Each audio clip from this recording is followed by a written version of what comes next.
नमस्कार। अपना उत्तर प्रदेश में आपका स्वागत है। मैं हूं आपके साथ पल्लवी सिंह। फिरोजाबाद से खबरों की शुरुआत करेंगे, जहां पर थाना शिकोहाबाद से खबर सामने आई है। बता दें कि मुहर्रम के त्योहार को लेकर सकुशल से संपन्न कराने के लिए और ताजिया जुलूस का रूट निर्धारित किया गया है और इस दौरान आयोजित की गई एक पीस कमेटी की बैठक में अहम मुद्दों पर भी चर्चा की गई है। बता दें आपको कि पीस कमेटी की मीटिंग के संबंध में आई हुई जानकारी के अनुसार आईजी रेंज आगरा के द्वारा ये मीटिंग बिठाई गई थी, जहां पर बताया जा रहा है कि आला अधिकारियों और एसएसपी आशीष तिवारी मौजूद रहे। एसएसपी फिरोजाबाद साहब के द्वारा सिकोहाबाद के इस टाउन में एक पीस कमेटी की बैठक मुहर्रम के मातमी जुलूस को लेकर के यहाँ पर बुलाई गई थी, जिसमें इनके द्वारा हमें भी कहा गया, तो मैं भी इसमें सम्मिलित हुआ। इस संबंध में जो भी लोगों की समस्याएं थी जिन जिन विभागों से, उसके बारे में लोगों ने अवगत करा दिया है। शासन की जो मंशा है शांति व्यवस्था को लेकर के, उसके संबंध में लोगों को बता दिया गया है कि अभी तक जो परंपरा यहाँ की रही है सिकोहाबाद की, उस परंपरा में किसी प्रकार की कोई ढील नहीं दी जाएगी और किसी के द्वारा कोई यदि गलत काम किया जाएगा या परंपरा से हटकर कुछ काम किया जाएगा तो पुलिस उस पर सख्ती से कार्रवाई करेगी। एसएसपी साहब, एसपी रूरल, इनकी टीम के द्वारा ऑलरेडी सारे फोर्स डिप्लॉय कर दिए गए हैं और अभी तक प्रत्यक्ष रूप से किसी प्रकार की कोई समस्या यहाँ पर नहीं है और हमें उम्मीद है कि मीडिया के सहयोग से हमेशा की तरह से इस फिरोजाबाद जनपद में और सिकोहाबाद कस्बे में मुहर्रम का जो यह मातमी जुलूस है सकुशल। और मिर्जापुर से खबर सामने आई, जिसके चलते पुलिस के सामने पिटाई होती रही और युवक और उसका पिता लाठी डंडों से पीटा गया, लेकिन ना दबंग रुके ना पुलिस उन्हें रोक पाई। बता दें कि पुलिस कर्मियों के मना करने पर भी ये दबंग माने नहीं है। ये तस्वीरें जो हैं आपके सामने हैं, दो तस्वीरें हैं जहां पर महिलाएं भी हैं, पुरुष भी हैं, एक दूसरे के साथ यहाँ पर मारपीट करते रहे लोग, लेकिन पुलिस ना तो इन दबंगों को रोक पाई, ना किसी की गिरफ्तारी कर पाई। और इस पूरी घटना के दौरान आपको बताते चलें कि एक शख्स और उसका बेटा घायल हो गया है। दबंगों की दबंगई यहीं तक नहीं रुकी, बल्कि वो घटना का वीडियो बना रहे लोगों पर भी पथराव करने लगे। वीडियो वायरल होने पर पुलिस ने संज्ञान लिया और 11 लोगों को गिरफ्तार किया गया है। कछवा थाना क्षेत्र के बरैनी ग्राम का ये मामला है।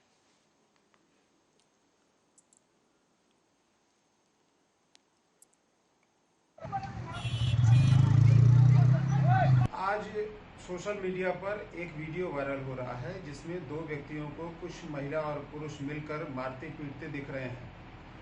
यह थाना कछवा क्षेत्र अंतर्गत ग्राम बरैनी की घटना है। सायंकाल 5-6 बजे के मध्य पुरानी बात को लेकर मारपीट हुई है।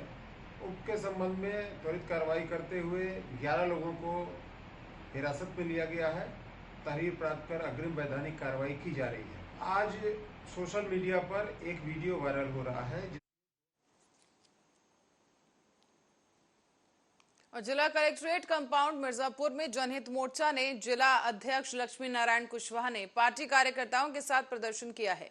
उन्होंने आरोप लगाते हुए कहा कि मिर्जापुर में वृद्धा, विकलांग और विधवा लोगों को पेंशन नहीं दी जा रही है। उनकी पेंशन रोक दी गई है, जो कई महीने से नहीं मिल रही। इसका भुगतान जल्द से जल्द होना चाहिए। शहर की नालियां और गलियां भी गंदे पानी से भर चुकी हैं और इस पर भी प्रशासन की तरफ से ध्यान नहीं दिया जा रहा।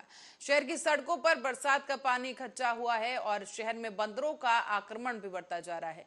इन तमाम मांगों को लेकर विरोध प्रदर्शन किया गया है। नारेबाजी करते हुए ये लोग आला अधिकारी के पास पहुंचे हैं और साथ ही ये भी कहा गया कि जगह जगह सांड और गौवंशों की वजह से आम लोग परेशान हैं। आवागमन की खासा समस्या है और खासतौर पर विधवा पेंशन को लेकर यहाँ पर आवाज उठाई गई है।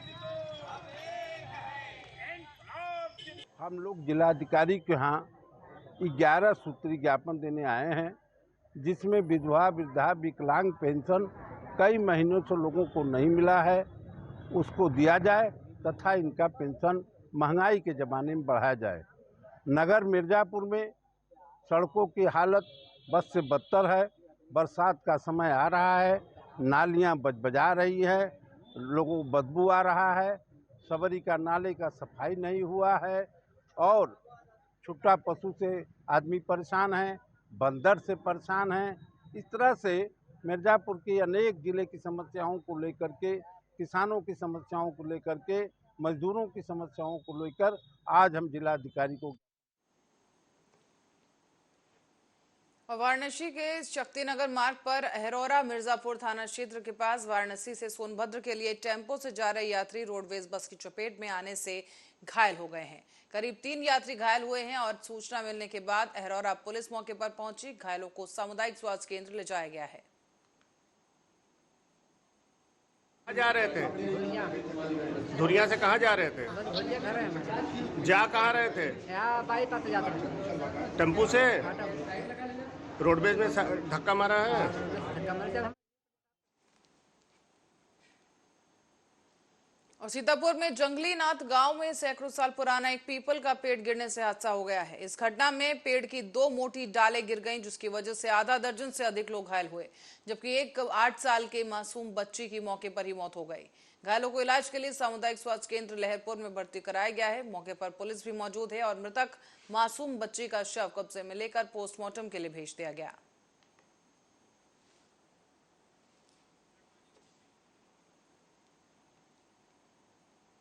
रुक करेंगे औरैया का, जहां पर एडीजी कानपुर निरीक्षण करने के लिए पहुंचे हैं। इस दौरान उन्होंने इलाके में चल रहे अपराधियों के खिलाफ ऑपरेशन को लेकर दिशा निर्देश दिए। साथ ही साथ कहा गया कि महिला संबंधी मामलों को लेकर जल्द ही पैरवी की जाए, जिससे कि अपराधियों को सजा हो सके। साथ ही त्योहारों को लेकर भी उन्होंने लोगों से बातचीत की है। गौरतलब है कि 205 जनपद में लगेंगे कैमरे और अब तक 32 कैमरे लग चुके हैं। सावन के महीने को देखते हुए और साथ ही साथ मुहर्रम का जो त्योहार है उसे लेकर 7, 8, 9, 10 तारीख में जो जुलूस होंगे उसको लेकर दिशा निर्देश दिए गए हैं। बताया जा रहा है कि खानपुर, फफूंद, औरैया एडीजी के द्वारा कानपुर का रूट मैप देखा गया है। साथ ही अधिकारियों के साथ एक बैठक करके दिशा निर्देश दिए गए हैं। जी सर ने एक आकस्मिक विजिट करी थी औरैया की, जिसमें ऑपरेशन कन्विक्शन जो शासन की प्राथमिकता में अभियोग है जिनकी पैरवी लगातार की जा रही है, ताकि उसमें जो सिलेक्टेड केसेस हैं उसमें शीघ्र पैरवी करके सनसनीखेज अपराधों में और महिला संबंधी अपराधों में इन सब में सजा कराई जा सके। एक ऑपरेशन दृष्टि जो ये चलाया जा रहा है डीजीपी सर की तरफ से, उसमें जितने कैमराज हैं उनको ठीक से रीअलाइन करके और इनको जियो टैग करके कार्रवाई चल रही है। और जितने कैमराज हैं लगभग उतने ही कैमराज नए लगाने के लिए लगभग सभी जनपदों में चल रहा है। तो औरैया में भी 205 कैमरे लगाने का एक ऑपरेशन दृष्टि के तहत कार्रवाई चल रही है। उसकी सर ने स्वयं समीक्षा की। 10 तारीख से शुरू हुए, अब तक जो है 32 कैमरे नए लग चुके हैं और जो पुराने कैमरे हैं उन सबको जियो टैग कर लिया गया है। उन सब बिजनौर में आगामी 22 जुलाई को मुख्यमंत्री योगी आदित्यनाथ के आगमन को देखते हुए मुरादाबाद के डीआईजी मौके पर पहुंचे और डीआईजी मुनिराज ने जिले के पुलिस अधिकारियों के साथ विदुर कुटी क्षेत्र का दौरा किया है। साथ ही अधिकारियों को आवश्यक निर्देश दिए गए हैं। दरअसल मुख्यमंत्री योगी आदित्यनाथ के विदुर कुटी आगमन को लेकर विदुर कुटी पहुंचे डीआईजी मुरादाबाद मुनिराज ने पुलिस अधीक्षक, एसपी सिटी, सीओ सिटी के साथ मिलकर निर्माणाधीन हेलीपैड, वानप्रस्थ आश्रम, विदुर कुटी मंदिर में पहुंचकर निरीक्षण किया है। साथ ही जनसभा को संबोधित करने के लिए बनाए जा रहे मंच का भी निरीक्षण किया गया और सुरक्षा, यातायात और मुख्यमंत्री के कार्यक्रम में आने वाले जन समूहों के बारे में भी जानकारी ली गई। माननीय मुख्यमंत्री जी 22 तारीख के प्रोग्राम है बिजनौर जनपद में और उसका कई कार्यक्रम यहाँ पे जो 3-4 का कार्यक्रम है उसका प्रिपरेशन में सुरक्षा का चेक करने के लिए मैं आया और समीक्षा करने के लिए आया था। एसपी बिजनौर और एसपी सब लोग मेरे साथ मौजूद था। उनका सबको निर्देश दिया है यहाँ पे जो प्रिपरेशन है, जो हमारा सुरक्षा व्यवस्था अच्छी तरीके रहने के लिए हर तरीके उनके हर बिंदु पर उनके मैंने चर्चा किया है। खासतौर से कहाँ प्लेट करेगी, कहाँ से नो पार्किंग होगी, कहाँ पार्किंग होगी और उसके बाद सभी DFMD, FMD, HFMD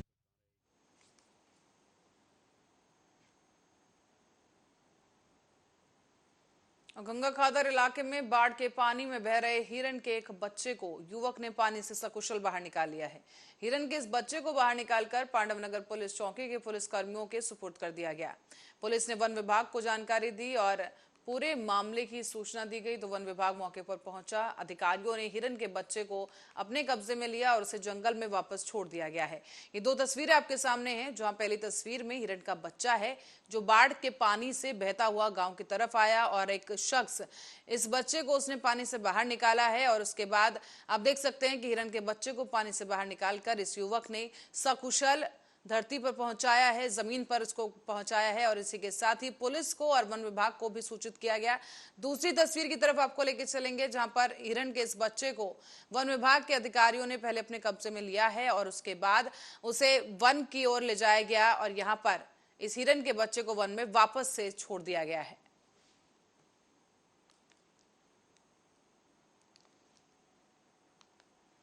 बुलंदशहर की ओर बढ़ेंगे, जहां से खबर है कि खेत में चारा लेने गए एक किसान की संदिग्ध परिस्थितियों में मौत हो गई है। बताया जा रहा है कि ये जो किसान है, अपने ईख के खेत में 70 साल के बीर सिंह का शव मिला है। परिजनों ने इस दौरान हत्या की आशंका जताई है। बहरहाल शव को पोस्टमार्टम के लिए भेजा गया है, पड़ताल की जा रही है। गुलावटी कोतवाली क्षेत्र के गांव खुशालपुर की यह घटना बताई गई।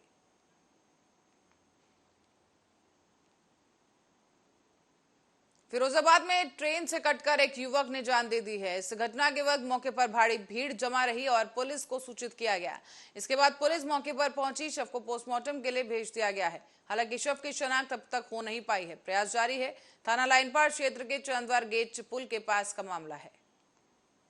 ट्रेन आ रही थी इधर से, हम भटूरे खा रहे थे उस ठेले पे, तो भटूरे खा रहे थे, अचानक से देखा कि लोग भागने लगे ट्रेन की तरफ, पटरियों की तरफ। तो हमने देखा कि क्या बात है, आके देखा तो एक आदमी हमें कटा मिला। नहीं तो ये कौन सी जगह?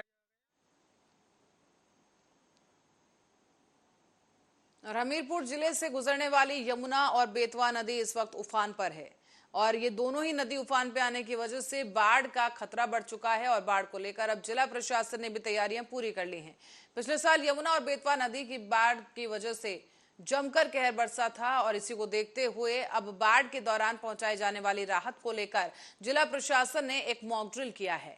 इसमें बाढ़ से प्रभावित होने वाले क्षेत्र के ग्रामीणों को बाढ़ राहत कैंप में पहुंचाया गया और यहां पर उनके रहने, खाने, चिकित्सा और जानवरों के चारे और भूसे का प्रबंध भी किया गया है। जबकि बाढ़ के दौरान डूबने वाले लोगों को बचाने के लिए बेतवा नदी में राहत टीम के द्वारा डूबते हुए एक युवक को सफल तरीके से रेस्क्यू कर लिया गया है। बाढ़ राहत शिविरों में इस साल शरणार्थियों की व्यवस्थाएं भी बढ़ाई गई हैं। इसी को लेकर स्कूल क्लास के साथ साथ दैनिक जरूरतों के कैंप में व्यवस्था भी की जा रही है। बाढ़ राहत कार्यों को लेकर के एक मॉक ड्रिल चलाया गया है, जिसमें हम लोग बाढ़ आने से पूर्व का पूर्वाभ्यास कर रहे हैं, ताकि अगर ऐसी कोई आपात स्थिति पैदा होती है तो उस समय हमारे सभी विभाग अलर्ट रहें तथा अपने अपने कार्यों को बेहतर तरीके से संपादित कर सकें। आज के इस कार्यक्रम में हम लोगों ने सबसे पहले एक गाँव केसरिया के डेरा को पूर्व मुनादी करके तुरंत तत्काल खाली कराया और उन लोगों को रेस्क्यू किया गया और उनको मोटर गाड़ी से भेज करके उनको हमारे बाढ़ राहत कैंप पर भेजा गया। इसके पश्चात ये बेतवा नदी में हमारा ये मॉक ड्रिल हुआ, जिसमें एक डूबते हुए व्यक्ति को हमारी पुलिस फोर्स और के द्वारा उसको तत्काल रेस्क्यू करके बाहर निकाला गया और हॉस्पिटल की टीम के द्वारा तत्काल उसको CPR देते हुए तुरंत। लालगंज थाना क्षेत्र के एक गांव की नाबालिग के साथ दुष्कर्म की वारदात सामने आई, जिसमें भाजपा नेता को अब पार्टी से निष्कासित कर दिया गया है। 3 दिन भाजपा के पिछड़ा मोर्चा के लालगंज मंडल के अध्यक्ष और ग्राम प्रधान विजय गुप्ता पर नाबालिग ने सामूहिक दुष्कर्म का आरोप लगाया था। 7 महीने तक बीजेपी नेता और उसके सहयोगियों के बराबर दुष्कर्म के कारण नाबालिग गर्भवती हो गई थी। मामला सामने आया और इस पर कार्रवाई की गई और बताया भी गया कि नाबालिग को दवा देकर 6 महीने का जो गर्भपात है वो भी कराया गया है। आरोप है कि बीजेपी नेता ने अपने रेस्टोरेंट में इस महिला को जो है बंधक बनाकर रखा, सामूहिक दुष्कर्म उसके साथ लगातार किया गया और अब इस मामले में पार्टी की तरफ से कार्रवाई की गई है और इस नेता को निष्कासित कर दिया गया है।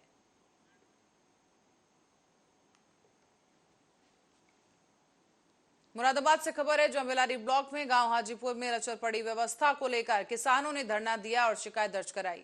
इस पर प्रमुख सचिव के द्वारा संज्ञान लिया गया है और मुख्य सचिव ने पहुंचकर हाजीपुर जाकर गौशालाओं का निरीक्षण किया है। साथ ही गौशाला में कमियां भी बताई गई हैं और उन्होंने संचालक श्याम बाबा और स्वास्थ्य विभाग के डॉक्टरों को सख्त निर्देश दिए। दरअसल आर्य न्यूज की टीम की खबर का यह बड़ा असर हुआ है, जहां पर बता दें कि आर्य न्यूज की टीम हाजीपुर गौशाला पर जाकर गौशाला संचालक श्याम बाबा और स्वास्थ्य विभाग के डॉक्टर से बातचीत करने पहुंची। यहां मृतक गायों के विषय में डॉक्टर साहब से पूछा गया तो उन्होंने भूसा खराब खिलाने की वजह से गाय की मौत का कारण बताया है। हालांकि उन्होंने ये भी कहा कि भूखमरी से भी कई गायों की मौत हुई है। साथ ही बताया गया है कि जगह कम होने की वजह से भी गायों को रखना मुश्किल हो रहा है। इस दौरान क्या कुछ वहां पर जमीनी हकीकत है वो विस्तार से समझेंगे इस रिपोर्ट में, आप भी देखिए। जो भूसा आया था अभी पिछले दिनों काफ़ी बारिश हुई तो कुछ थोड़ा भूसा कोलम पड़ा हुआ था वो भीग गया था और उसकी गुणवत्ता थोड़ी ख़राब हो गई थी। उस भूसे को पूरी तरह से यहाँ से हटा दिया गया है। अब और सिर्फ साफ़ और अच्छा भूसा जो गोदाम के अंदर रखा है वही खिलाया जा रहा है और हरे चारे की भी अलग से व्यवस्था कराई गई है। अब आने वाले समय में स्थिति में काफ़ी सुधार होगा और गौशाला में अब सफाई का काम बहुत अच्छे तरीके से करा दिया गया है। नांद में जितनी भी खराब चारा था वो सबको यहाँ से हटवा के फेंकवा दिया। गौशाला में जो भूसा आया था अभी पिछले दिनों काफ़ी बारिश हुई तो कुछ जैसे कि लगातार गौशाला के लेकर एक सवाल खड़ा हो रहा था कि लगातार जो किसान धरने पर बैठे और उनको देखते हुए तमाम जो किसान थे वो यहाँ धरने पर बैठे हुए थे। कल प्रमुख सचिव ने भी यहाँ का दौरा किया था।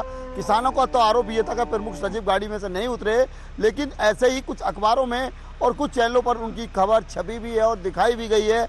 तो उन्होंने खुद कहा है कि यहाँ जगह कम होने के कारण ये यहाँ के पशु जो मरे हैं वो जगह तंग होने की वजह बताई गई है प्रमुख सचिव की तरफ से। इस समय मौजूद हूँ गौशाला में जहाँ की ये तस्वीरें मैं दिखा रहा हूँ कि देखिए ये पशु हैं, ये यहाँ की वो तस्वीरें नज़र आ रही हैं जो अभी मृतक पशुओं के वीडियो वायरल हो रहे थे और आर्य न्यूज़ की टीम उस जगह पर समीक्षा खुद करने पहुंची है कि आखिरकार क्या वजह थी। तो देखिए यहाँ पर मैं अभी थोड़ी देर पहले डॉक्टर से भी बातचीत कर रहा था, यहाँ डॉक्टर मौजूद थे और डॉक्टर ने खुद बताया कि यहाँ पर खुद खराब भूसा होने के कारण इन पशुओं में एक बीमारी फैली थी, उसके कारण मौत हुई है। तमाम ऐसी चीज़ें निकल कर आई हैं। स्वास्थ्य विभाग अपनी जान बचाने में लगा है। तो कहीं यहाँ के संचालक हैं तो संचालक से भी बात करेंगे आखिरकार क्या पूरा मामला है और आखिर क्यों ये सवाल खड़े हुए और प्रमुख सचिव के दौरे के बाद क्या क्या व्यवस्थाएं इनमें शुरू रही हैं। तो देखिए पहले तो व्यवस्था की बात की जाए तो इस तरीके से हरे चारे की बात करें तो आज ट्रैक्टर यहाँ हरा चारे को काटते हुए नजर आ रहे हैं। तो जो हरा चारा आज कहीं ना कहीं प्रभाव पड़ा है प्रमुख सचिव के आने के बाद और आर्य न्यूज़ की खबर का भी ये असर है कि आखिरकार इस तरीके से पशुओं के लिए जो हरा चारे की व्यवस्था यहाँ की गई है। और आज पशु यहाँ देखिए इनके आगे जो तस्वीरें दिखाना चाहूँगा, ये वो है जो अब भी सूखा भूसा है वो खा रहे हैं। लगातार जिस तरीके की तस्वीरें यहाँ से वायरल हो रही थी उन तस्वीरों पर कई हद तक आज फिर एक बार रोक लगती हुई नजर आई है और यहाँ के जो संचालक हैं उनसे भी बात करेंगे आखिरकार ऐसे सवाल क्यों खड़े हुए और क्या वजह थी और क्या वजह ऐसी रही और समस्या जो सामने थी ऐसी क्यों आई। क्योंकि देखिए लगातार जैसी सवाल खड़े हो रहे थे, यहाँ लगभग 500 पशु बताए जा रहे हैं इस गौशाला के अंदर।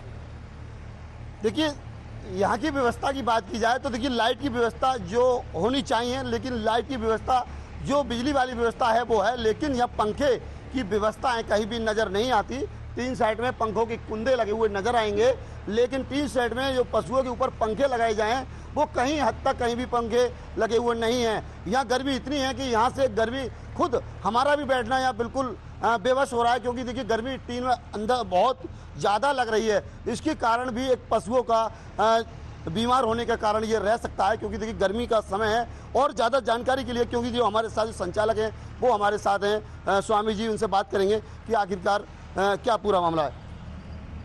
सर क्या नाम है? मैं स्वामी श्याम जी महाराज, संस्थापक अध्यक्ष राष्ट्रीय गौरक्षक दल। सर जिस तरीके से लगातार वीडियो वायरल किए थे, किसानों ने धरना दिए, कल प्रमुख सचिव का दौरा था, उसके बाद आज व्यवस्थाएं एक तरीके से अच्छी दी गई, क्या कहना चाहेंगे? मैं कहता हूं ये जो है जो सांड आपस में लड़े और उसमें जो गौशाला के गौवंश को क्षति पहुंची है, ये कोई व्यवस्था में दोष थोड़ी है। व्यवस्था तो सही ही चल रही है। कुछ अपने यहाँ के अराजक तत्व भी सक्रिय हो गए और उन्होंने व्यवधान उत्पन्न किया। व्यवधान करने के बजाय अगर सहयोग करते तो शायद व्यवस्था और अच्छी हो जाती। अच्छा, डॉक्टर साहब का आरोप था, जिस तरीके आपने भी डॉक्टर साहब से मेरी बात हुई आपके सामने, डॉक्टर ने कहा कि कुछ व्यवस्थाएं ऐसी रही थी, भूसे का कारण बताया। तो क्या ऐसा था कि भूसा खराब होने के बाद पशुओं को उन्होंने ही खाया था, सब पशुओं ने खाया था भूसा? भूसा सब पशुओं ने खाया। भूसा की गुणवत्ता इस टीन से पानी गिरने से हुई है। भूसा गुणवत्ता खराब आया नहीं है, क्योंकि वो भूसा खरीदा नहीं गया, वो भूसा कृषि विज्ञान केंद्र और सरकारी फार्मों से, उसकी रसीदें हमारे पास रखी हैं, और रामपुर के सरकारी फार्म से, मुरादाबाद के समस्त सरकारी फार्मों से अपने रीपर से निकाल करके लाया गया। उस भूसे की गुणवत्ता खराब नहीं थी, लेकिन जो बरसात हुई उस बरसात में पन्नी हट जाने से पानी गिरा, उस पानी ने उस भूसा को खराब कर दिया, तो उसे डिस्ट्रॉय कर दिया गया, हटा दिया गया भूसा। वो जब जो भी चारा दिया जाता है वो पशुपालन विभाग की निगरानी में दिया जाता है। हम लोग कहीं भूसा भी खरीदते हैं तो पशुपालन विभाग के किसी बंदे को भेजते हैं, वहाँ जाकर के देख लीजिए, आप पास कर दीजिए, हम वही चारा खरीदेंगे। देखिए एक चीज़ और जानकारी चाहूँगा, जिस तरीके पंखे होने लगे चाहिए, कुंदे लगे हुए हैं, कहीं भी पंखे लगे हुए हैं टीन शेड में, इसके विषय में क्या कहना चाहेंगे? ये गौशाला निर्माण में जो ठेकेदार है उसको पंखे लगाना चाहिए, उसने इसमें पंखे नहीं लगाए। ये सोलर सिस्टम अभी भी चालू ना हुआ, और जो एक इन्वर्टर लगाया गया है उसमें बैटरी पुरानी है, और आप खुद बैठे हो, यहाँ 50 डिग्री का तापमान है, करीब 40 डिग्री से ऊपर होगा, यहाँ पसीने छूट रहे हैं, तो इन गौवंश का क्या हाल हो रहा होगा। ये व्यवस्था प्रशासनिक है, और मेरा बार बार पत्र देने के बाद भी नहीं हुआ, ये होना चाहिए। देखिए ये जो संचालक हैं यहाँ जो इस तरीके से बता रहे हैं, तमाम जो ठेकेदार थे उनकी तरफ से पंखे नहीं लगाए गए, और भी कुछ अपनी बात रखना चाह रहे हैं, तो मैं जानकारी पहले पूरी जानकारी लूँ आखिर क्या पूरा मामला है। और मैं आज एक और पत्र देने वाला हूँ। गौशाला में जैसे ये बाउंड्री टूटी है, यहाँ से कुत्ते घुस रहे हैं, शाम तक ये बाउंड्री सही हो जाए, और अगर ये व्यवस्था नहीं होती है तो मैं 30 जुलाई तक इंतज़ार करूँगा। 31 जुलाई की रात 12 बजे में मैं इस गौशाला से त्याग पत्र लूँगा, और यह पत्र मैं शायद आज ही जिला प्रशासन को दे। ये बड़ा एक सवाल निकल के आया कि इन्होंने खुद कहा है कि अगर इन पर व्यवस्थाएं नहीं हुई, यहाँ की इस तरीके से बाउंड्री नहीं है और यहाँ से कुत्ते आने की इन्होंने बात कही है, तो कहीं ना कहीं एक सवाल खड़े होते हैं कि प्रशासन की तरफ से जिस तरीके से सवाल खड़े हुए हैं कि आखिरकार बाउंड्री ना होने की वजह से यहाँ कुत्ते आते हैं, जिससे कई पशुओं को वो अपना शिकार बना लेते हैं, और जिसमें उनके कारण बीमारी भी फैलने का डर रहता है, उन्होंने खुद कहा है। और साथ ही उन्होंने कहा है कि अगर 31 तारीख तक प्रशासनिक अधिकारियों ने हमारे पत्र का ध्यान नहीं दिया तो इस गौशाला से मैं खुद अपना त्याग पत्र दे दूंगा, और इस्तीफा देने की बात कह डाली है। कि देखिए बड़ा सवाल निकल के ये आया है कि आखिरकार जो संचालक हैं खुद यहाँ से इस्तीफा देने की बात कह रहे हैं। मैं आपको बता दूं, तमाम इन्होंने भी आरोप लगाए हैं, ब्लॉक के अधिकारियों पर आरोप लगाए हैं, वो कर्मचारियों पर आरोप लगाए हैं कि बत्ती की व्यवस्था बिल्कुल भी सही नहीं है, पुरानी सूर्य लाइट प्लेट जो लगवाई गई है उनकी जो बैटरी है वो भी तक पुरानी इन्होंने खुद बताई है कि आखिरकार जो व्यवस्था हैं वो बिल्कुल फेल हैं, और व्यवस्थाओं पर तमाम सवाल प्रशासन के अधिकारियों की तरफ इन्होंने भी खड़े कर दिए हैं। आखिरकार फिर मैं आपको बता दूं, लगातार जो तस्वीरें हम दिखा रहे हैं वो मुरादाबाद के बिलारी के हाजीपुर गौशाला की हैं। उस गौशाला में बदहाली इस कदर है कि आखिरकार प्रशासनिक अधिकारियों की संरक्षण में सब कुछ होने के बावजूद भी यहाँ की व्यवस्थाएं एक जिम्मेदार आदमी को छोड़ दी गई और वो सही से नहीं निभा पाए। लेकिन निभाने के बाद भी आखिरकार अधिकारियों की लापरवाही साफ देखने मिली है। ये आरोप इन गौशाला स्वामी हैं उनकी तरफ से लगाया गया। डॉक्टर से बात की गई तो डॉक्टर ने जो मालिक हैं, जो संचालक हैं, उनके ऊपर सवाल खड़े किए। तमाम ऐसी तस्वीरें यहाँ से निकल के आई हैं और एक दूसरे को अपने आप को बचाने में लोग लगे हैं। लेकिन बेजुबान जो पशु हैं यहाँ, वो किस आधार पर यहाँ आप देख रहे हैं तस्वीरें में आपको फिर दिखा दूं, क्योंकि यहाँ 500 से अधिक पशु बताए जा रहे हैं, तो यहाँ जगह भी कम बताई जा रही है। तो ये कहीं ना कहीं प्रशासन की लापरवाही के चलते ये सब घटनाएं यहाँ देखने मिल रही है। अपने सहयोगी पवन चौधरी के साथ आर्या न्यूज, मुरादाबाद। और रायबरेली की रुख करेंगे, जहां कलयुगी मां की शर्मसार करने वाली एक करतूत सामने आई है। इसमें एक दूध मुहे नवजात बच्चे को तालाब में फेंक दिया गया, जिसके बाद बच्चे का शव तालाब में उतराकर बाहर आया तो ग्रामीणों में हड़कंप मच गया। मामला है मिल एरिया थाना क्षेत्र के अंतर्गत कसहटी गांव का। गांव पंचायत के एक तालाब में दरअसल ये बच्चे का शव मिला है। शव मिलने से इलाके में हड़कंप का माहौल है और ग्रामीणों की माने तो बीते 2 से 3 दिनों से ये शव वहीं पड़ा है। इसे पंछी और कुत्ते नोच रहे थे और जब लोगों ने जाकर देखा तो ये बच्चे का शव मिला।